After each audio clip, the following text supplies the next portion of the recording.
Seorang sumber di Kementerian Pertahanan Yaman mengeluarkan peringatan keras kepada investor asing dan perusahaan yang masih beroperasi di wilayah Israel agar segera meninggalkan kawasan tersebut seiring memburuknya situasi keamanan.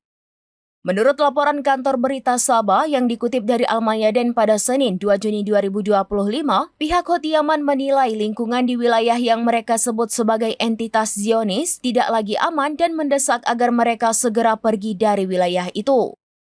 Sumber tersebut juga menyoroti kemampuan rudal milik Yaman yang disebut dirancang untuk terfragmentasi jika dicegat, sehingga mampu mengenai lebih banyak target dan melemahkan efektivitas sistem pertahanan Israel. Selain itu, pihak Houthi Yaman juga menyampaikan peringatan bahwa seluruh warga Israel perlu meningkatkan kewaspadaan menghadapi potensi ancaman yang terus berdatangan dari Houthi.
Download Tribun X sekarang, menghadirkan lokal menjadi Indonesia.